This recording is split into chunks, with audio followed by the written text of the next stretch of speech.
अस्सलाम मुअज़्ज़ज़ ख़वातीन व हज़रात, प्रोग्राम हस्बे हाल के साथ मैं हूं आपका मेज़बान अली मुमताज़। नाज़रीन, बिजली और गैस की लोड शेडिंग नाकाबिले बर्दाश्त हद तक बढ़ चुकी है। यूटिलिटी बिल और महंगाई इस हद तक ज़्यादा है कि अवाम परेशान है और ये समझ नहीं पा रही है कि इनके हल के लिए किससे क्या फरियाद की जाए। यार चेयरमैन साहब अजे तक नहीं मुड़े, किधरे चक्कर दे के निकल तो नहीं गए? ओए आ जाते ने ख्वाजा साहब, तेनू क्यों ना चक्कर देना है? उन्होंने पता है कि मैं 3 दिनों बाद भी आऊंगा तो झूरी भलवान इत्थे ही बैठा होएगा। खैर है जूरी, आज बड़ी शिद्दत से ख्वाजा साहब को याद कर रहे हो, उनसे कोई जरूरी काम पड़ गया क्या? अली साहब एदा केड़ा जरूरी काम होना है? इन्हें केड़ा अल्बानिया दा वीजा लवाउणा है? एदा जरूरी काम हुणे आंदा है, तुसीं आप वेख लेना। ये तो एवं बेसबरा हो जाता जल्दी की। और जनाब ख्वाजा साहब तो बब्बर शेर आदमी ने, वो छोटी मोटी फटीक तो नहीं दौड़ते। अच्छा। हाली कल उन्हें मैंने 6 गोलगप्पे वाली प्लेट खवाई है। ओ ख्वाजा साहब जिड्डे मर्जी बब्बर शेर ने, जे भरजाई ने रोक लिया तो फिर मर गई साडी चाह। जूरी साहब, ख्वाजा साहब आपके लिए चाय लेने के लिए गए हुए हैं। यार हद है, आपने अपने चेयरमैन को किस काम पे लगाया हुआ है? केड़ी गल है बाबू जी, ख्वाजा साहब महल्ले के चेयरमैन ने, उन्हों का फर्ज बनता अपने वोटरां नूं चाह पानी पुछना। ਇਹਦੇ ਚ ਕਿਹੜੀ अनोखी गल है? देखो की दौर आ गया है, जिन्हों कोई घरों चाह नहीं पुछदा वो चेयरमैन कोलों चावां पीण दिया है। झूरी भलवान अपनी ईमानदारी नूं दसी, भरजाई ने तेनों आखिरी वारी अपनी हथी कदों चाह पियाई है? ओ भाई घर दे च गैस आएगी तो चाह बनेगी ना। और साडी ते रोटी भी तंदूर तो आ रही है। और किन्नी वारी असी ख्वाजा साहब नूं कहा कि गैस वाले नूं जाके साडी दुख भरी दास्तान सुनाओ, ख्वाजा साहब जी उत्थे सुनदा ही कोई नहीं है। असी तो रोटियां भी धड़ा धड़ तंदूर तो ही खा रहे हैं। भाई ख्वाजा साहब की करन, वो बेचारे आप लकड़ा वाले चूल्हे 'च फूका मार मार के पागल होए। और मैनू ना दस ख्वाजा साहब के घर केड़ा चूल्हा चल रहा है? मेरी बीवी तो आप वेख के आई है, ख्वाजा साहब के घर धड़ा धड़ गैस चल रही है। ओए ओ भाई ख्वाजा साहब का साला दे के गया सिलेंडर, मुकद्दर का सिलेंडर। ये अपने अपने मुकद्दरां की गल है। हुण तेरे साले नहीं तेनू पुछदे असीं की करिए? यार तुम जूरी को ताने देना शुरू हो गए हो। ख्वाजा साहब मोहल्ले के बड़े हैं, उन्हें कुछ करना चाहिए। ओ जी कर रहे हैं। गैस तो वजीर आजम हाउस में नहीं आ रही। ख्वाजा साहब की डायरेक्ट बात हुई है शहबाज शरीफ साहब से। अच्छा। गैस के बारे में तो आगे से शहबाज शरीफ साहब ने कहा है, अकेले ना जाना हमें छोड़ कर तुम, तुम्हारे बिना हम भला क्या जिएंगे, अकेले ना जाना। चलो ए ख्वाजा साहब की शहबाज शरीफ साहब नाल गल हुई है, ये मौसीकार सोहेल राणा साहब नाल गल हुई है। ओ भाई शहबाज शरीफ साहब ना, उन्होंने अगों कहा कि गैस तो इत्थे भी नहीं आन दिया, असीं ते आप रोटियां तंदूर तो मंगाण डए आ। हमजा हाली भी तंदूर ते ही खलोता है। जूरी साहब बाली ठीक कह रहा है, गैस की किल्लत का मसला तो पूरे पाकिस्तान में है, ये ख्वाजा साहब के कहने से नहीं आएगी। और चलो जी ना आवे गैस, चाह दे आवे ना। वैसे ख्वाजा साहब दे साले चंगे ने, कदी गैस वाला सिलेंडर दे जांदे ने, कदी मोटरसाइकिल दे जांदे ने। जूरी तेरी भी की किस्मत है यार, तेरे साले कदी तेनू कोई चीज देन नहीं आए, ਜਦੋਂ भी आए ने तेनू कुटन ही आए। अकेले न जाना। लो जी जनाब, बड़ी मेहरबानी ख्वाजा साहब। हमें छोड़ कर तुम, क्या कहने? तुम्हारे बिना हम। देखो जरा आपकी क्या किस्मत है, महल्ले का चेयरमैन अपने हाथों से आपके लिए चाय बना के लाया है। क्या बात, जिंदाबाद जिंदाबाद, ख्वाजा साडा आवे ही आवे, ख्वाजा साडा आवे ही आवे।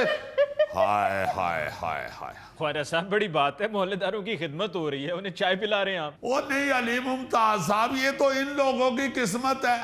अभी बिल्ली ने पूरा दूध नहीं था पिया, आधा ही पिया तो मैं ऊपर से पहुंच गया। अच्छा। बिल्ली साइड पे की है, दूध से इनकी चाय बनाई और लेके आ गया। हैं? शुक्र है मैं अजे घुट नहीं लाया। लो ख्वाजा साहब, मैं फिर 2 घुट ला ले जे। एक्सक्यूज मी, बिल्ली सफेद थी। ओए ऐसे मजाक कर रहा हूँ, डब्बे वाले दूध की बना के लाया हूँ और सबसे बड़ी बात यह है कि अपने हाथों से बनाई है। क्यों जी, क्या भाभी घर नहीं है? घर ही है, वो जब घर रहो उसी वक्त तो मुझे बनानी पड़ती है। बात ये है अली मुमताज साहब कि गैस नहीं आ रही, और गैस नहीं आ रही तो लकड़ों का चूल्हा जलाना पड़ रहा है आपकी भरजाई को। उसकी वजह से उसका सारा मूड खराब हो जाता है, और आपको पता है जब बीवी का मूड खराब हो उस वक्त वो बड़ी खतरनाक हुई होती है। उसे कोई भी काम मत कहें, नहीं यकीन तो अली साहब से पूछ लें। मुझे क्या पता है, आपका ज्यादा तजुर्बा है, आप भी बता सकते हैं। ओए आहो मेरी जान, अभी जवान आदमी है, आहिस्ता आहिस्ता सारे तजुर्बात हो जाते हैं। ओ मैं जाके पहले ताड़ी भरजाई नूं ही किया है, मैं क्या बाहर जूरी साहब और बाली साहब बैठे हुए हैं, 2 कप चाय बना दे। पहले तो उन्होंने इस गल तो गुस्सा चढ़िया कि इन्हां दे नावां दे नाल तू साहब क्यों लाया है। उसके बाद उसने कहा कि 2 दी बजाय 3 बनाओ, एक मैनू भी दियो, मेरे सिर च दर्द होंदा ही। वैसे एक्सक्यूज मी अली साहब जी, ये तो बताएं कि ये जो सर दर्द होती है ये मुज़क्कर है या मुअन्नस है? वैसे मुझे तो मुअन्नस ही लग रही है। You are right. सुनी ख्वाजा साहब इंग्लिश। ये है ही मुअन्नस सिर दर्द, चूंकि बीवी की तरह जब मर्जी शुरू हो जाती है। हाय हाय हाय ख्वाजा साहब सदके जावा, क्या बात है, क्या मुशाहिदा है, क्या तजर्बा है, की पॉइंट कढ़िया जी। चाह भावें भाभी ने नहीं बनाई लेकिन बनी बड़ी मजेदार जी। मैं हिसाब लाया बंदा भाਵੇਂ इलाके ਦਾ ਚੇਅਰਮੈਨ ਹੋਵੇ, ਘਰ ਦੇ ਵਿੱਚ ਉਹਦੀ ਟਕੇ ਦੀ ਇੱਜ਼ਤ ਨਹੀਂ ਹੁੰਦੀ। ਆ ਵੇਖ ਲਓ ਸਾਦੀ ਚਾਹ ਆਈ ਏ, ਨਾਲ 2 ਬਿਸਕੁਟ ਨਹੀਂ ਆਏ। ओए ओए चाय हराम, वो चाह मुकन तक तो इज्जत कर ले मेरी। ये देख रहे हैं अली साहब जी, किस किस्म के बदीद लोग हैं। कोई घर में प्रॉब्लम आ जाए तो खाजा साहब, घरों रोटी ना लभे ते खाजा साहब, घर वाले चाह ना देन ते खाजा साहब। ए हुण 2 बिस्कुट नहीं मिले ते नाल ही देखो इज्जत छड्डती सी। ख्वाजा साहब ਅਸੀਂ ਕਰਨੇ ਆ ਤੁਹਾਡੀ ਇੱਜ਼ਤ ਤੇ ਕਰਦੇ ਹੀ ਰਵਾਂਗੇ। ख्वाजा साडा आवे ही आवे, ख्वाजा साडा आवे ही आवे, ख्वाजा ठहर जाए, खाजा साडा आवे ही आवे, खाजा हूँ आपदा ते दफ्तर जावे ही जावे। ए फड़ो खाजा साहब बिल ते जाओ आपदा ते दफ्तर, इनू सही करा के लियाओ। इन्नी बिजली आउंदी नहीं जिड्डे जिड्डे बिल घल्लन डे ने। ओए इन्ना खून ते मच्छर नहीं पींदे जिन्ने वापडा वाले पींदे ने। ख्वाजा साहब ए मेरा भी बिल फड़ो तो ठीक करा के ले आओ। ओ यार सारा सही है, अच्छा भला छपा हुआ है, और क्या ऊपर आपकी फोटो छाप दे। ख्वाजा साहब बिल ना वेखो, टोटल वेखो, सिर्फ 2 पखे तो 2 बल्ब चलन रहे ने ते 30,000 रुपए बिल आया है। ओए आहो तो अल्लाह का शुक्र करो आया तो है ना। लो ए दौड़ के ना जान दे जी, कौन किसी हल जांदा जी। खाजा साहब मेरा मीटर कटिया गया ना ते पखे दी वाह तुसी भी नहीं लेंदे। ओ ना आवे पुत्री मैनू पखे दी वाह, मैं ते पहले भी मंजी बोर्ड थल्ले डाई हुंदी है, पखा दे आ जा के ताड़ी भरजाई लांदी हूं। ख्वाजा साहब पक्खा भी ਤੁਹਾਡੇ ਸਾਲੇ ਦੇ ਗਏ ਨੇ।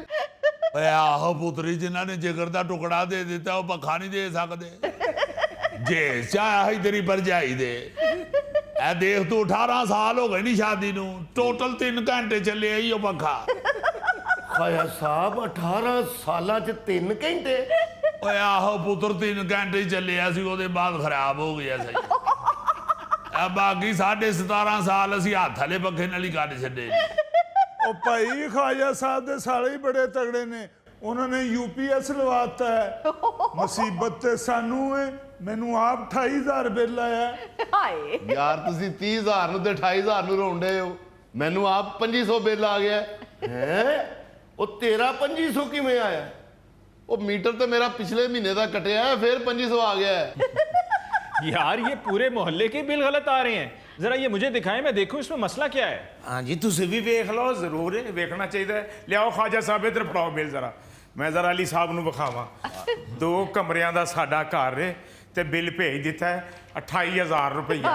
वो जिवें असीं फैक्ट्री लाइए, साडा फार्म हाउस है, ਕਮਾਲ ਗੱਲ ਹੈ ਯਾਰ, ਅਜੀਬ ਬਾਤ ਹੈ ਕਿ ਬੰਦਾ ਇੰਨਾ ਬਿੱਲ ਭੇਜ ਦਿੰਦਾ ਕਿ ਵੀ ਫੈਕਟਰੀਆਂ ਆਇਲ ਮਿਲ ਲਾਈ ਹੀ ਅਸੀਂ 28,000 ਰੁਪਇਆ ਬਿੱਲ। ਨਾ ਖਵਾਜਾ ਸਾਹਿਬ ਨੇ ਸਾਡਾ ਕੋਈ ਕੰਮ ਕਰਨਾ ਹੈ, ਨਾ ਕਦੇ ਕੋਈ ਕੰਮ ਆਉਂਦੇ ਨੇ। अल्लाह जानदा तेरे आन जान च कंफर्म हो गया कि तू पागल हो गए। यार ये तो वाकई 28,000 रुपया बिल है, और आप तो कह रहे हैं कि आपके घर के सिर्फ 2 कमरे हैं। ओए अली मुमताज साहब, ये गवर्नमेंट ने अब फिक्स चार्जेस बहुत ज्यादा डाल दिए हुए हैं। अच्छा, अब ख्वाजा इसमें क्या कर सकता है? अपनी जेब से तो मैं इनके बिल अदा नहीं कर सकता, क्योंकि मेरा अपना बहुत डाढ़ा बिल आया हुआ है। इसमें तो कोई कुछ नहीं कर सकता, ये तो हुकूमत ही कम करे तो करे। एक पावर डिवीजन के खत में तो ये भी कहा गया है कि अगर LNG मुयस्सर ना हुई तो मुल्क में लोड शेडिंग बढ़ने का खदशा है। ਓਏ ਹੋਏ ਹੋਏ ਹੋਏ, ਇਹ ਬੈਨ ਅਕਵਾਮੀ ਮਸਲੇ ਬਣ ਗਏ ਨੇ।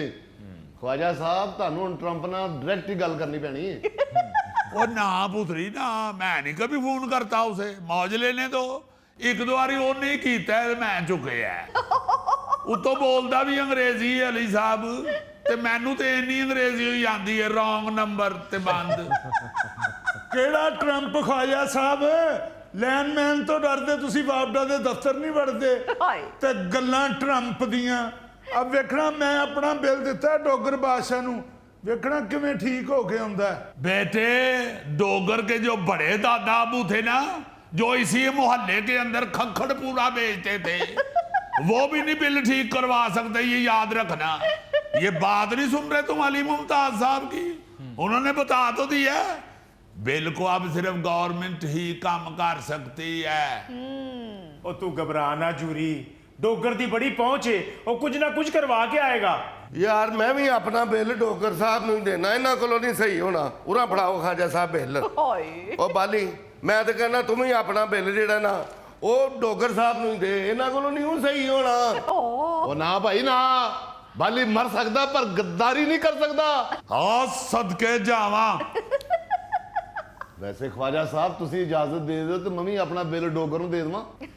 ओ पुत्री 2 मिनट सबर कर, तेल देख ते तेल दी धार देख।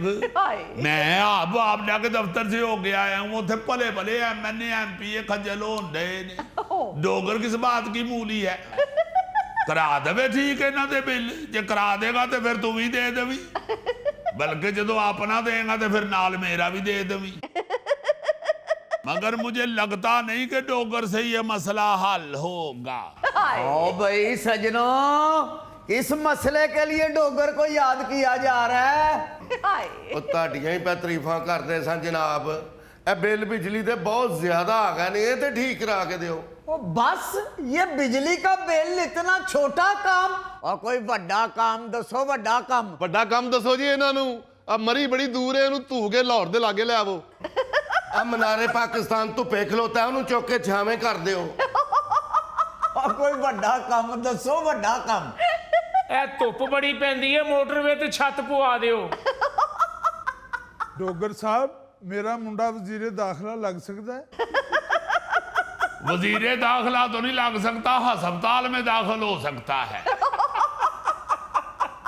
ਵੱਡਾ ਕੰਮ ਡੋਗਰ ਸਾਹਿਬ ਕੋਲੋਂ ਇੱਕੋ ਹੀ ਹੋਇਆ ਹੈ, ਬਸ ਵੱਡੀਆਂ ਵੱਡੀਆਂ ਮੁੱਛਾਂ ਰੱਖ ਲਈਆਂ। ਹੋਰੇ ਕਿਹੜਾ ਵੱਡਾ ਕੰਮ ਇਹਨੇ ਕਰਨਾ ਹੈ?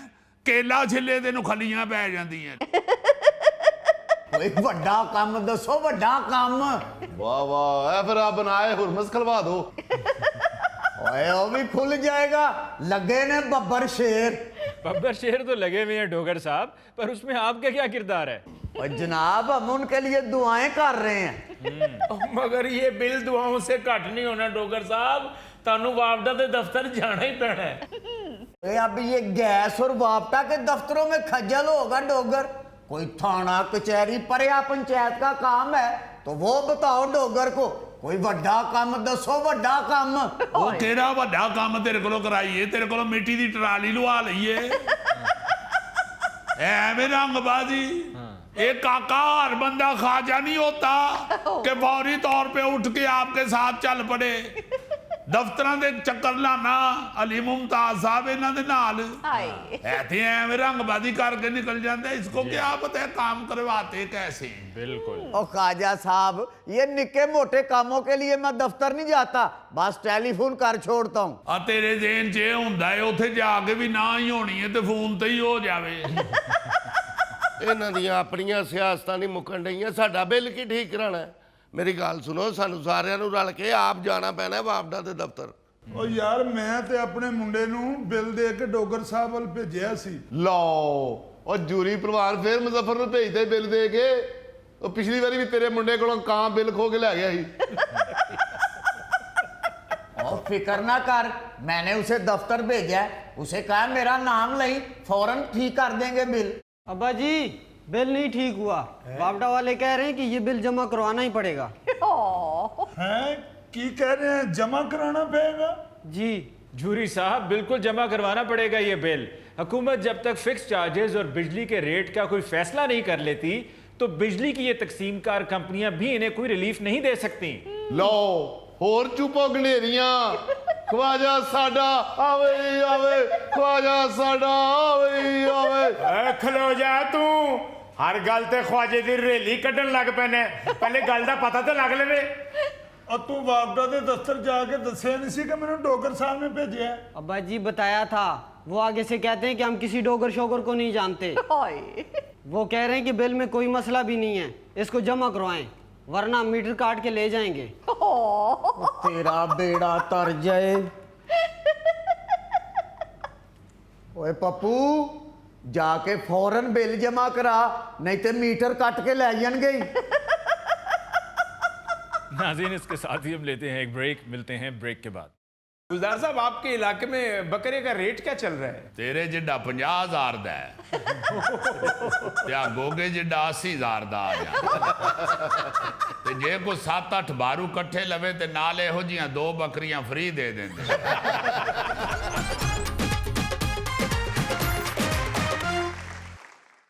नाज़रीन, आजकल एक गाड़ी की तस्वीर ने सोशल मीडिया पर हलचल मचा रखी है। इस तस्वीर में देखा जा सकता है कि साबिक वज़ीर आला पंजाब उस्मान बुज़दार साहब ड्राइविंग सीट पर बैठे हैं। इसी हवाले से बात करने के लिए हमने आज उस्मान बुज़दार साहब को स्टूडियो में बुलाया है। आइए उनसे बात करते हैं। बहुत शुक्रिया अली मुमताज़ साहब, मुझे खुद नहीं समझ आ रही कि ये वीडियो क्यों इतनी वायरल हो गई है। आप यकीन माने, मैं कसम उठा के कह सकता हूँ कि मेरे पास ड्राइविंग लाइसेंस भी है और सिर्फ मेरे पास कार चलाने का लाइसेंस नहीं, मेरे पास तो HTV लाइसेंस भी है। मैंने 48 व्हीलर भी चलाया हुआ है। आप यकीन करें, ट्रैक्टर मैं चला लेता हूँ, डंपर मैं चला लेता हूँ, बल्कि आप तो सब जानते हैं मैं तो पंजाब की हुकूमत भी चलाता रहा और मैं कसम उठा के ये भी कह सकता हूँ कि मैंने ये ड्राइविंग लाइसेंस कोई CM उस्मान बुज़दार की सिफारिश से नहीं बनवाया था। हालांकि उस्मान बुज़दार साहब मेरे गांव के भी हैं और मेरी उनके साथ अच्छी सलाम दुआ भी है। ਉਹ ਹਜ਼ੂਰ आप खुद ही हैं उस्मान बुज़दार साहब। गौरी साहब, मैं यही चेक करना चाहता था कि आप लोग अब मुझे पहचानते भी हैं कि नहीं। आपको मेरा दौर तो याद ही होगा। ਤੁਹਾਡਾ ਹੀ ਤੇ ਯਾਦ ਹੈ ਜਦੋਂ ਦਾ ਪਾਕਿਸਤਾਨ ਬਣਿਆ। बहुत शुक्रिया, ये बात मुझे पहले भी काफी लोगों ने कही है। ਉਹ ਜਨਾਬ, ਤੁਸੀਂ ਤੇ ਕਿਆਮਤ ਤੱਕ ਯਾਦ ਰਹੋਗੇ ਲੋਕਾਂ ਨੂੰ ਕਿ ਇਹ ਉਹ ਵਜ਼ੀਰ ਆਲਾ ਸਾਹਿਬ ਨੇ ਜਿਨ੍ਹਾਂ ਨੇ ਕੱਖ ਭੰਨ ਕੇ ਦੌਰਾ ਨਹੀਂ ਕੀਤਾ। गौरी साहब, मैं एक शरीफ आदमी हूँ, मैं किसी भी चीज को दूरा करने को बुरा समझता हूँ। अली मुमताज साहब, मैंने खुद गाड़ी की ट्राई दी थी और मुझे सवाल भी जो पूछे थे वार्डन ने, मैंने बाकायदा हर सवाल का जवाब दिया है। उसके बाद मुझे लाइसेंस मिला है और मैं गाड़ी चलाता हूँ। पता नहीं इन लोगों ने सोशल मीडिया पे क्यों मेरी वो वीडियो वायरल कर दी है। इतना तो मुझे वायरल इन्होंने उस वक्त भी नहीं था किया जब मैं पंजाब में शहबाज शरीफ लगा हुआ था। ये कोई नई बात तो नहीं है, आम बंदे गाड़ियां चला रहे हैं और किसी की वीडियो वायरल नहीं होती, मेरी क्यों हो गई है? और जनाब आपकी वीडियो वायरल गाड़ी चलाने पर नहीं हुई, बल्कि इस वजह से हुई है कि आपकी ड्राइविंग सीट के साथ वाली सीट पर चेयरमैन सेनेट यूसुफ रजा गिलानी साहब बैठे हुए थे। अच्छा, मैंने समझा शायद मैंने ट्रैफिक के किसी रूल की खिलाफ वर्जी की है, अब मेरा ई चलान आ जाएगा। देखे बात यह है, अली मुमताज साहब जो दूसरे साहब मेरे साथ बैठे हुए थे, क्या नाम आपने बताया उनका? यूसुफ रजा गिलानी साहब। हाँ, यूसुफ रजा गिलानी साहब। मैं जब खोसा साहब की फातेह पढ़ के निकला हूं तो स्टॉप के ऊपर एक बंदा खड़ा हाथ दे रहा था। मैंने कहा इनको कहीं देखा हुआ है, मैंने गाड़ी रोक ली, मैंने कहा जी फरमाएं। उन्होंने कहा मेरी बस निकल गई है, मुझे अगले स्टॉप तक जल्दी से छोड़ दे, मैं बस पकड़ लूं। तो मैंने कहा बैठे हैं, आपको कहीं देखा हुआ है? उन्होंने उधर मुझे तारुफ कराया कि भाई मैं सेनेट का चेयरमैन हूं, मेरा नाम यूसुफ रजा गिलानी है। मुझे एकदम याद आ गया कि ये तो हमारे जनूबी पंजाब के सियासतदान हैं। तो आपको मालूम है कि जनूबी पंजाब के लोग बड़े मेहमान नवाज होते हैं जी। तो मैंने कहा आपका बहुत शुक्रिया, आपने मुझे खिदमत का मौका दिया, आप मेरे जनूबी पंजाब के हैं और मैं आपको स्टॉप तक छोड़ूं, ये मेरी खुशकिस्मती है। इससे ज्यादा उनके साथ मेरी कोई बात नहीं हुई। वो भी खामोश बैठे रहे हैं, मैं भी खामोश बैठा रहा। मैंने तो डर के मारे उनसे कोई बात नहीं की और उन्होंने मेरा ख्याल है इसलिए नहीं की कि हुण बंदा इहदे नाल की गल करे। फिर तो सफर आपका बहुत बोर गुजरा होगा। नहीं गोगा साहब, ऐसी बात नहीं है, उन्होंने बस इतना ही कहा कि कोई अच्छा सा गाना लगा दे। तो मैंने अपने इलाके का चिट्टा चोला लगा दिया। आपको पता है कि चिट्टा चोला तो बहुत लंबा गाना है, वो गाना अभी ख़त्म नहीं हुआ था तो स्टॉप आ गया, मैंने उनको उतार दिया।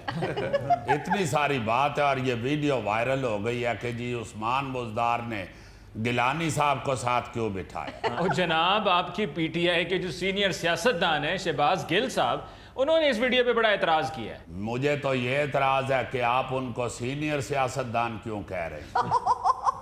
मेरा ख्याल है जब पार्टी इक़्तिदार में आई है हमने तो उस वक्त सुना है कि ये भी पीटीआई में है।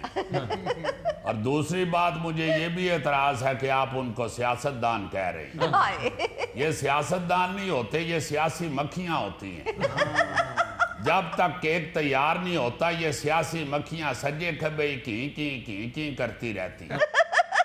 ये इस इंतजार में रहती हैं कि किस वक्त पार्टी का केक तैयार हो तो हम आके उसके ऊपर बैठे। और यकीन माने इस तरह की सियासी मक्खियां सीधे रास्ते से या खुले दरवाजे से कमरे में दाखिल नहीं होती, जहां से खिड़की की जाली फटी होती है उधर से दाखिल होती है। क्या बात कर रहे हैं बुज़दार साहब, वो बड़े आम लीडर हैं आपकी पार्टी के।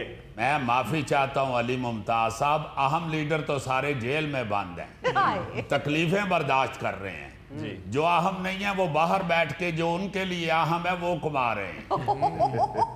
ये गिल साहब तो वो वाले अहम है जिनके मुतालिक कहा जाता है कि मैं अहम था, यही मेरा वहम था।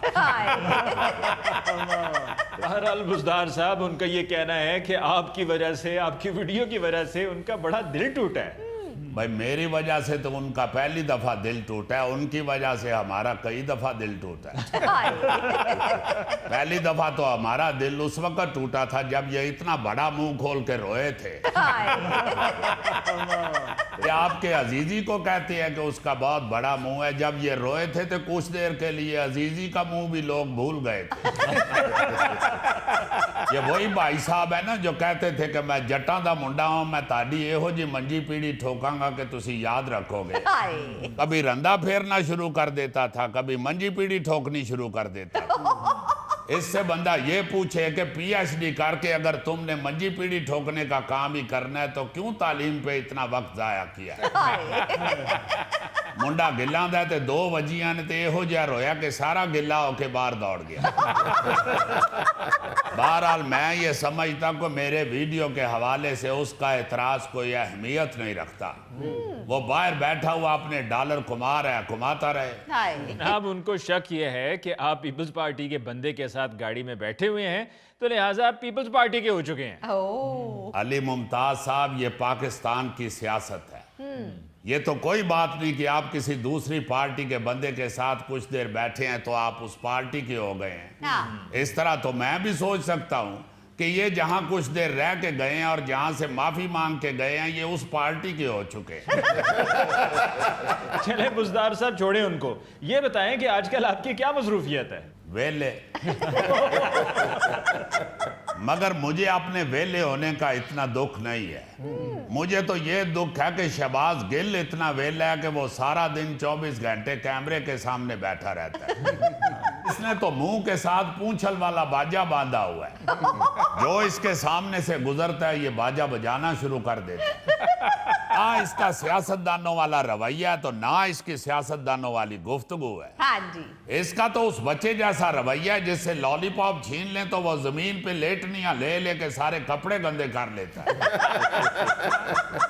ये अपने आप को तो गंदा कर रहा है, साथ हमारी पार्टी को भी गंदा करा रहा है। ओ जी, उनकी जान छोड़ें, ये बताएं कि आप आजकल क्या कर रहे हैं? अली मुमताज साहब, आपको बताया तो है, मैं तो फारिग ही होता हूँ। हालात भी ऐसे हो गए हैं, महंगाई इतनी ज़्यादा हो गई है, इलाके में कोई शादी ब्याह भी होता है तो लोग महदूद से बंदे बुलाते हैं। उन महदूद बंदों में मेरा नंबर ही नहीं आता, वो नहीं बुलाते। और आप जानते हैं कि हमारे इलाके में लोगों की उम्रें भी बहुत ज़्यादा होती हैं, लंबी लंबी उम्रें होती हैं, फौतगियाँ भी कम होती हैं, इसलिए कहीं फौतगी पे जाना भी कम ही होता है। बाकी रह गई घर में क्या करना है, 2 बकरे मैंने ले लिए हुए हैं बड़ी ईद के लिए, उन्हीं को पाल रहा हूँ, उन्हीं से बातें कर छोड़ता हूँ। गुलजार साहब, आपके इलाके में बकरे का रेट क्या चल रहा है? तेरे जिड्डा 50,000 दा है, त्या गोगे जिड्डा 80,000 दा आ जा। ते जे को 7-8 बारू कट्ठे लवे ते नाल एहो जियां 2 बकरियां फ्री दे देंदे। नाज़रीन, इसके साथ ही हम लेते हैं एक ब्रेक, मिलते हैं ब्रेक के बाद। मैच का क्या बना? वो टूर्नामेंट का फाइनल हुआ फिर के नहीं? यार फाइनल कहां से होना था? ट्रैक्टर फेर के उन्हें सारी मिट्टी एडी नरम कर छड़ी, उथे क्रिकेट नहीं, उथे तो सिर्फ दंगल हो सकता है।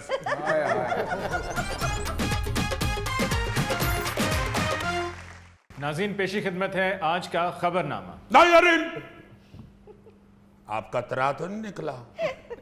उसका ही नहीं, हमारा भी निकल गया है। नायरीन, असल में किसी वक्त कोई खबर ऐसी होती है कि जेम्स बॉन्ड को कचीची चढ़ जाती है। और यार सीधी सीधी खबर सुनाया करो, बीच में अपना फन ना दिखाना शुरू कर दिया करो। सुना रहा हूं यार, सुना रहा हूं, बीच में आर्ट दिखाना भी जरूरी होता है।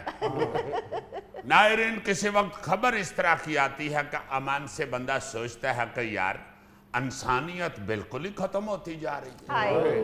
बहरहाल दिल तो मेरा चाह रहा है कि वहां पहुंच के इस बंदे को फैंटी लगाऊं, मगर मेरा उधर का वीजा भी नहीं है, और मैं हूं भी जेम्स बॉन्ड। सुपरमैन होता मैं उड़ के चले आ जाना। प्लीज जल्दी से खबर सुना दें, मेरी कहीं अपॉइंटमेंट है।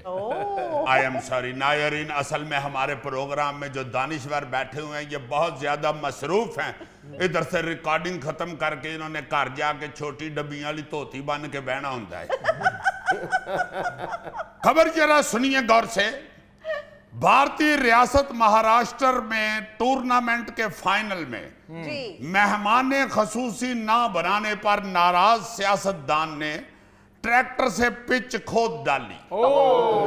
जिला जलगांव में क्रिकेट मैच के दौरान अचानक एक शख्स ट्रैक्टर लेकर स्टेडियम में घुस गया और उसने हल चलाकर पिच को तबाह कर दिया, विकेटें तोड़ दी और खिलाड़ियों को भी डरा धमका कर भगा दिया। लो, जेम्स बॉन्ड वो बंदा मिल गया जो इतने अरसे से कह रहा था न खेडांगे न खेडन देंगे। आप जरा ये बताएं कि ये खबर सुन के आपको कचीची चढ़ी या कि नहीं? बहुत ज्यादा, बहुत ज्यादा। हद हो गई है वैसे अमान से। मैं सोचता हूँ कि कैसा कैसा इंसान दुनिया पे पाया जाता है यार। तेन अगर उन्होंने बेचारे ने नहीं मेहमान खसूसी बनाया तो तू होर किधरे जाके को करियाने की दुकान का इफ्तिताह कर ले। मैंने तो सुना कि अंपायर बेचारा ना जी पिच से दूर खड़े होके मंसूर मलंगी के अंदाज में पूछता रहा है, केड़ी गलती होई है जालिम, क्यों पिच ते हल चलाइया, फेरी मैच दी तबाइया, केड़ी गलती होई है जालिम। होया जख्मी जख्मी सीना, पिच पुट गया केड़ा कमीना। और लेग अंपायर बेचारा लाले अताउल्ला ईसा खेलवी साहब का गाना गाना शुरू हो गया, बेदर्द ढोला एवें नहीं करीदा, कोई ना बुलावे ते गल नहीं पवीदा, बेदर्द ढोला। ਲੈ ਵੀ ਜੇਮਸ ਬੌਂਡ ਅੱਜ ਪਹਿਲੀ ਵਾਰੀ ਮੈਨੂੰ ਤੇਰੇ ਗਾਣੇ ਤੇ ਕੋਈ ਇਤਰਾਜ਼ ਨਹੀਂ, ਮਜ਼ਾ ਆ ਗਿਆ। यानी देखो ना जरा, उन्हों का मैच तबाह हो गया तो उन्होंने मजे आउन डे। और दुनिया के आखिरी चस्कोरे इंसान उनकी पिच तबाह कर दिया उन्होंने, हद हो गई है। वैसे मैच का क्या बना, वो टूर्नामेंट का फाइनल हुआ फिर के नहीं? लो और यार फाइनल कहां से होना था, ट्रैक्टर फेर के उन्हें सारी मिट्टी एडी नरम कर छड़ी, उत्थे क्रिकेट नहीं, उत्थे तो सिर्फ दंगल हो सकता है। मगर चूंकि जो टूर्नामेंट है वो क्रिकेट का था, इसलिए वो फिर मनसूख करना पड़ गया। ईमान से जो इंडिया की अंदरूनी हालत होई पड़ी है ना जी, इस सूरत हाल पे सिर्फ अफसोस करना बनता है, बंदा करे कि देना ले। क्योंकि मोदी ने तो इंडिया को इंतहा पसंदी का तंदूर बना छोड़ा हुआ है। कल अभी सानिया पहलगाम की बरसी गुजरी है, और हम यही बात कर रहे थे कि अगर मोदी थोड़ी सी भी अक्ल इस्तेमाल करता और पाकिस्तान के साथ मिलकर इस वाक़े की तफ्तीश कर लेता तो आज उसे पूरी दुनिया की लान तान और ओए तो ना सुननी पड़ती।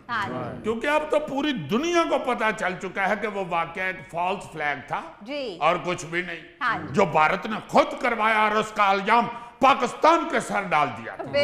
वैसे तो अभी पाकिस्तान की फौज ने इनकी काफी तबीयत साफ कर दी हुई है, मगर अभी तक वहां मीडिया के ऊपर कह रहे होते हैं कि इस बार अगर कोई युद्ध पड़ा तो फिर देखिएगा पाकिस्तान की तबीयत साफ कर देंगे। यार जान दियो खुदा दा वास्ता जी, जी तुहाडी पहले तबीयत साफ हुई है ओदे ते कोई दूध बादाम पियो बैठ के। फिर क्रिकेट को देखें आप, तारीख गवाह है कि जब भी पाकिस्तान इनके यहाँ खेलने गया है ना जी, वहां के इंतहा पसंदों ने टीम को निशाना बनाया है जी। या कभी होटल के आगे मुजाहरा, कभी रास्ते में मुजाहरे, कभी पथराव का प्लान, कभी स्टेडियम के अंदर दंगा फसाद। और ये तो अभी जुम्मा 4 दिन हुए हैं इन्हें पाकिस्तान से मैच जीते हुए, वरना आप याद करें जरा क्रिकेट की तारीख। शारजा में जावेद मियांदाद के छिक्के से लेकर ये 4 साल पहले तक वो फेंटी लगाता था इनको पाकिस्तान, और इसमें भी अभी सिर्फ 2020 में वो बेहतर हो गए हुए हैं। वरना आप देखें जो टेस्ट मैच होता है या 50-50, बस हम तुम्हारे दूर से समझ गए हैं जेम्स बॉन्ड। अल्लाह का ये शुक्र है कि सारे दानिश्वर माशाल्लाह को समझते हैं। ऐसे अजीब हैं, इतने इंतहा पसंद कि स्पोर्ट्समैन स्पिरिट की धजियां बगैर के रख दी है इन्होंने। देखो ना जरा स्टेडियम में हाथ नहीं मिलाना, हाय असी केड़ा हाथ लैके तुहाडे मगर फिरन डे। दूसरी तरफ इनकी टीम पाकिस्तान आ जाए, हम वेलकम करते हैं, मेजबानी के फराइज अंजाम देते हैं, हक अदा करते हैं जी। मगर ये ऐसे अंदर से थोड़ दिले हैं कि बाज ही नहीं आते।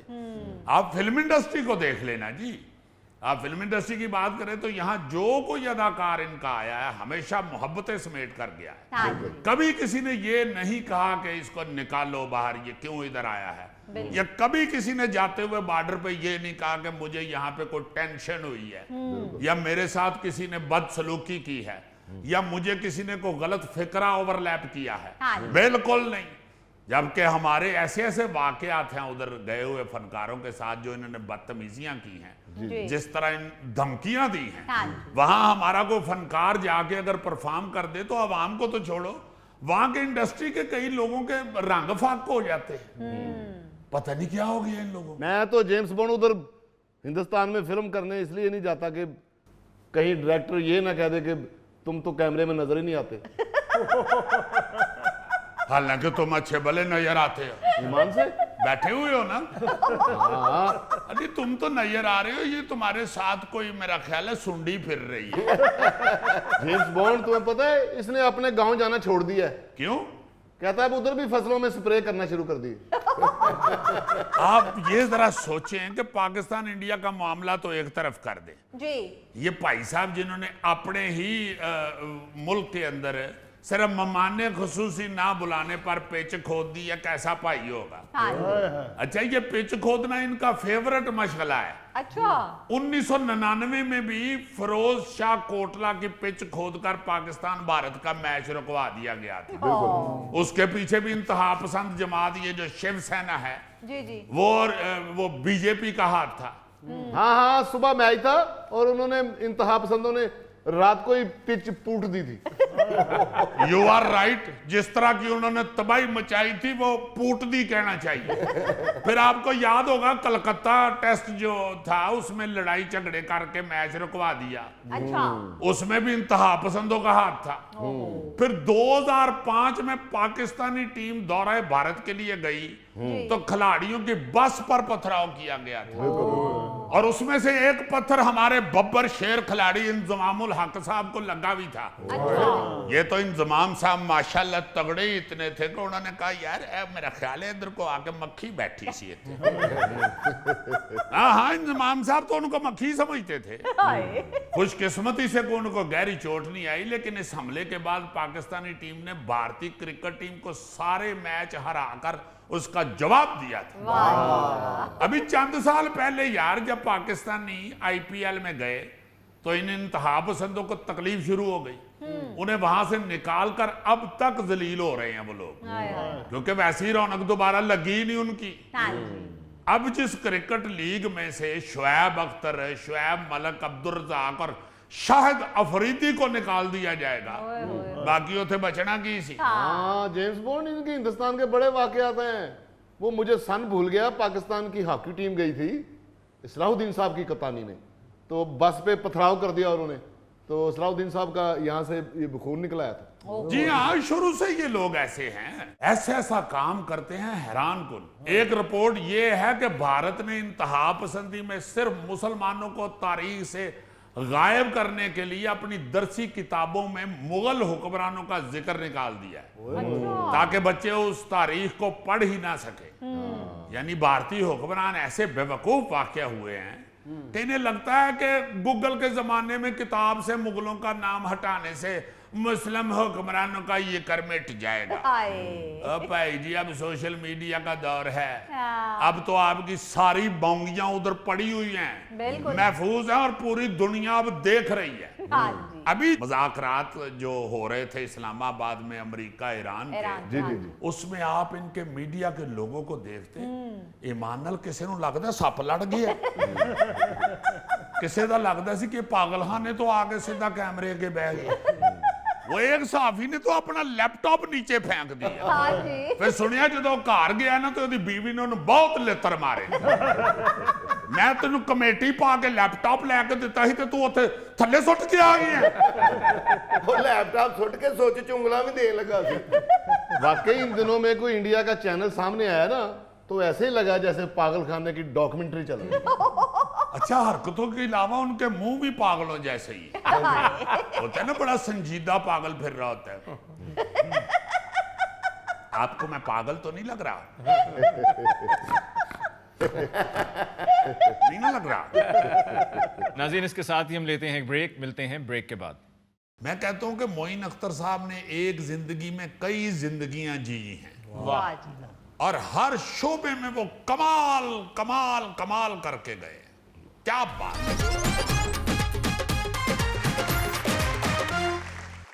अच्छा जी, कल जो गुजरा है, आई मीन यस्टरडे, 22 अप्रैल, मोहतरम मोइन अख्तर साहब की बरसी थी जी।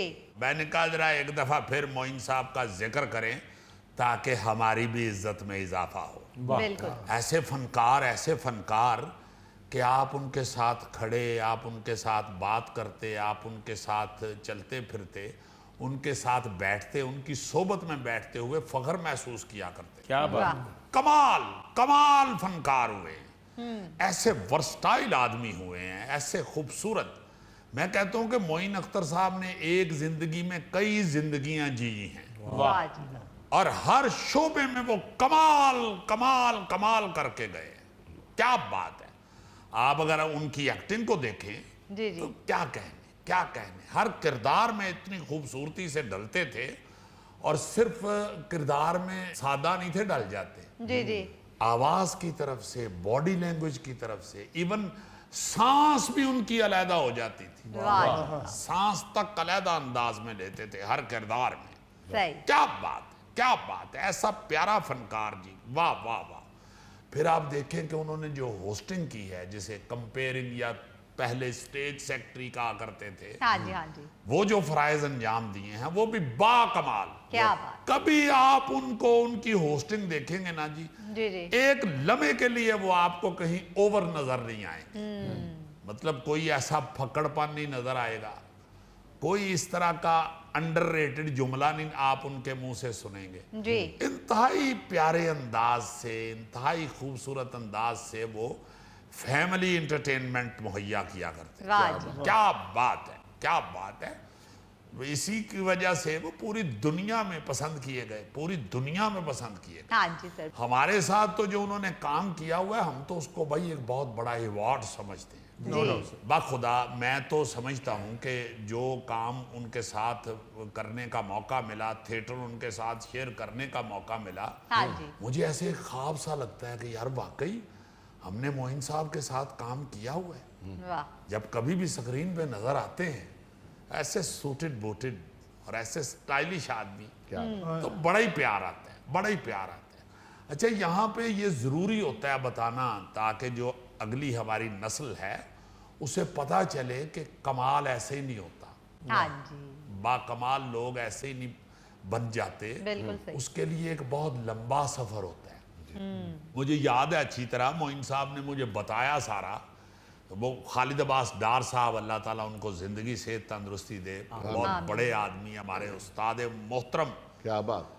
उनके साथ बैठे हुए थे। तो मोइन साहब ने बताया कि भाई मैं ये डार साहब की वजह से आर्टिस्ट बन गया हूँ। मैंने कहा अच्छा जी। अच्छा। तो कहने लगे भाई ये मैं तो वो स्टैंड अप का मुझे शौक था, हाँ हाँ। मैं मुख्तलिफ आइटम्स बना के तो वो करता था छोटी छोटी जगहों पे, ऐसे ही अपने दोस्तों अहबाब में ही। अच्छा। तो उस वक्त ये जो ज़िया मोहिउद्दीन साहब, एक बहुत बड़ा नाम जी, वो भी अपने फन के बादशाह हुए हैं, बिल्कुल। उनका प्रोग्राम टीवी पे चलता था और उसमें खालिद अब्बास डार साहब एज स्टैंड अप कॉमेडियन जाते थे। अच्छा। तो कहते हैं कि एक दफ़ा ये कहीं फंसे हुए थे, ये आ नहीं सके उस रिकॉर्डिंग में ज़िया मोहिउद्दीन साहब की। जी जी। तो डार साहब ने कहीं मुझे सुना हुआ था, मैं उनके सामने परफॉर्म कर चुका था किसी फंक्शन में, तो उन्होंने ज़िया साहब से कहा कि एक लड़का है बहुत अच्छा, उसको बुला ले, मोइन अख्तर उसका नाम है। अच्छा। तो वो शो मैंने देखा भी, वो रिकॉर्ड हुआ शो है, रिकॉर्डेड शो है वो ज़िया मोहिउद्दीन साहब का, बिल्कुल छोटे से, वो उसमें साफ पता चल रहा है कोई 20-21 साल उम्र है उनकी। इंतहाई खूबसूरत अंदाज में आके उन्होंने परफॉर्म किया। वाह। उस वक्त के हिसाब से मैं सोच रहा था कि वो दौर जब कभी एक छोटा सा एक लाफ्टर आ जाता था आर्टिस्ट को एक अपनी पूरी परफॉर्मेंस में, तो वो उसे बड़ा मार का समझता था। जी। उस दौर में मोइन साहब ने ऐसा खूबसूरत परफॉर्म किया कि क्या कहना, क्या और बात। पूरे पाकिस्तान में वो जाने लगे। हाँ जी। और फिर ऐसा जाने गए कि उफ, दलीप कुमार साहब उनके फैन थे। दलीप कुमार, जिनको हम तो परफॉर्मिंग आर्ट का देवता कहते हैं, हमारे बर्रे सगीर में उन जैसा आर्टिस्ट दूसरा है ही कोई नहीं उनके मद्दे मुकाबिल। जी। वो बाकायदा फैन थे मोइन साहब के। अच्छा। वाह। हाँ हाँ, बाहर के ममालिक में अगर कोई किसी शो में मोइन साहब को बुलाता था ना जी, अपना दलीप साहब को, तो वो मरहूम कहा करते थे कि यार होस्टिंग के लिए ना आप फिर पाकिस्तान से मोइन अख्तर को बुला लें। क्या बात है। वो इस कदर फैन थे। और कुछ दोस्त ऐसे जो जानते हैं इस सारे मामले को, वो बताते हैं कि दलीप साहब कहा करते थे कि यार इसको बहुत खूबसूरत तरीका आता है किसी फनकार को अवाम के सामने पेश करने का। बहुत अच्छे। वाह। ये इज्जत में इजाफा कर देता है इसके अल्फाज। और फिर ये दलीप साहब ने स्टेज पे भी कहा है, एक प्रोग्राम की रिकॉर्डिंग मौजूद है सोशल मीडिया पे, जी जी। कि दलीप साहब ये कह रहे हैं कि भाई तुम्हारे साथ खड़े होके तो हमारी शान बढ़ जाती है, वाह इज्जत बढ़ जी, जाती है। और ये भी चूंकि वो खुद बहुत बड़े आदमी थे, हाँ जी। और किसी दूसरे बड़े को वो मानने वाले थे, दलीप साहब भी बहुत प्यार करने वाले। वाह। तो दलीप साहब के साथ तो मोइन साहब का बड़ा प्यार था, बहुत ज्यादा फ्रैंक थे ये लोग। अच्छा। आपस में दिलीप साहब एक जो इंतहाई संजीदा सी शख्सियत, हाँ जी। तो मोइन साहब ने ये मुझे खुद सुनाया हुआ है। जी, जी। कहते हैं कि हम एक प्रोग्राम के लिए गए हुए थे, तो एक ही होटल में हम दोनों ठहरे हुए थे। अच्छा। तो दिलीप साहब सुबह सुबह ना जी उठ के, वो बड़ी डिसिप्लिन्ड आदमी थे, बड़ी डिसिप्लिन्ड लाइफ गुजारी दिलीप साहब ने। वो सारी रात सोते थे, सुबह सुबह उठ के नाश्ता करते थे। तो कहते हैं कि वो पहले दिन उन्होंने ब्रेकफास्ट में देखा होटल में कि वो मोइन नहीं है भाई। किसी अच्छा। से पूछा तो उन्होंने कहा जी वो तो सोए होते हैं, वो लेट उठते हैं, वो रात को लेट सोते हैं। सही। तो कहते हैं कि मुझे उन्होंने कहा कि भाई तुम क्या कर रहे हो, तुम क्यों नहीं सुबह उठते?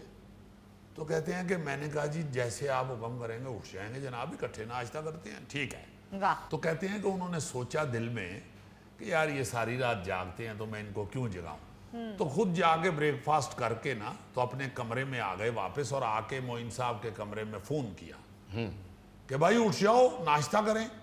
तो मोइन साहब कहते हैं मैंने जल्दी से बाथरूम जाके मुंह शू धोया, तैयारी श्यारी पकड़ी के दिलीप साहब के साथ नाश्ता करेंगे। जी जी। तो कहते हैं कि मैं तैयार शियार होके उनके रूम में गया, जाके दरवाज़ा नॉक किया। जी। तो उन्होंने दरवाज़ा खोला तो कहते हैं फरमाइए। तो मोइन साहब कहते हैं जी कि चलें हुजूर नाश्ता करने।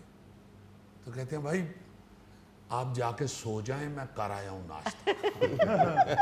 वो इस तरह की छेड़छाड़ मोइन साहब से किया करते थे।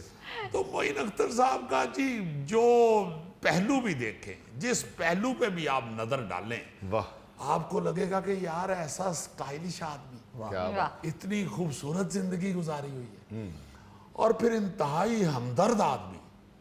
आप देखिए कि लैरी साहब जो खुद एक बहुत बड़े आदमी हुए हैं, फिल्म के ऐसे कमाल अपने ही अंदाज के कॉमेडियन हुए हैं लैरी जी। साहब। उनका ऐसा अदब किया है मोइन साहब ने कि क्या कहने। वाह वाह। वो काम छोड़ चुके थे फिल्मों, चूंकि बूढ़े बहुत हो गए हुए थे। तो मोइन साहब कहते हैं कि मैं ना जी इनको ये सोचता था ना जी, ये घर बैठे हुए ज्यादा बीमार होंगे। हाँ जी। सारी जिंदगी इन्होंने काम किया है, पब्लिक को एंटरटेन किया है, अब ये घर बैठे हुए क्या सोचते रहते होंगे। सही। तो वो कहीं भी शो के लिए जाते थे ना जी, तो वो कहते थे जी भाई लैरी साहब भी साथ, उनको भी कह दें। अच्छा। तो लैरी साहब को साथ लेके जाते, वाह जी वाह। वाह और वहां उनके साथ उन्होंने इंतहाई खूबसूरत स्किट्स बनाए हुए थे, इंतहाई प्यारे ना जी, वो कॉमेडी खाके उनके साथ बनाए हुए हाँ थे। जी, हाँ जी। और वो दोनों परफॉर्म करते थे, और लैरी साहब को लोग उस परफॉर्मेंस में जो वो स्टेज पे किया करते थे, हालांकि वो फिल्म के एक्टर थे, हाँ जी हाँ जी। स्टैंड अप उनका काम नहीं था, या इस तरह सोलो परफॉर्मेंस उन्होंने कभी की नहीं थी। जी जी जी। मगर मोइन साहब ने उनके साथ ऐसी खूबसूरत कॉमेडी क्रिएट की हुई थी कि हर शो में लैरी साहब कमाल दाद वसूल करते थे। वाह जी। हाँ, लोगों को ऐसा एंटरटेन करते थे कि लोग खुश हो जाते थे। क्या बात। ये नहीं वहां पे महसूस होने देते थे मोइन साहब कि मैं इनको इसलिए ले आया हूं कि ये घर बैठे हुए बोर ना हो रहे हो ना ना हाँ। ना। वहां पे ये बाकायदा जाहिर होता था कि भाई ये लैरी साहब हैं, बहुत ये बहुत बड़े आदमी हैं, और ये अपने फन की वजह से यहाँ पे मौजूद है। क्या बात। अच्छा, फिर एक और बात, जी जी। उर्दू, अंग्रेजी, पंजाबी, गुजराती, कई जुबानों पर उनको अबूर था। अच्छा वाह। ओ ऐसी खूबसूरत अंग्रेजी, ऐसी अच्छी इंग्लिश, ऐसी उर्दू तो उनकी थी ही बाकमाल। हाँ जी, हाँ जी। गुजराती बहुत अच्छी बोलते थे, और पंजाबी भी हमारे साथ जो ड्रामे किए जी, जी। उसमें पंजाबी किरदार भी करते थे, वाह जी वाह। और बड़े मजे लेके करते थे। मतलब हर जुबान के मजा को भी समझते थे। सही। उन्हें अपनी बात सादगी से समझानी आती थी। यही वजह थी कि उनकी बात हर तबके के लोग समझ सके, और उनको दाद दी लोगों ने। सही। वो एक प्रोफेसर के लिए भी उतने ही बड़े कॉमेडियन थे, और एक रिक्शा ड्राइवर के लिए भी उतने ही बड़े मजा वाले थे। क्या बात। उनकी बरसी थी, तो मैंने कहा उनको जरूर याद करना चाहिए। अल्लाह ताला उनको जन्नतुल फिरदौस में बड़ा आला मुकाम अता फरमाए। नाज़रीन, इसके साथ ही आज के प्रोग्राम हस्बे हाल का वक्त खत्म हुआ। चाहते अपने मेज़बान अली मुमताज़ को दीजिए इजाज़त। अल्लाह ने के बान।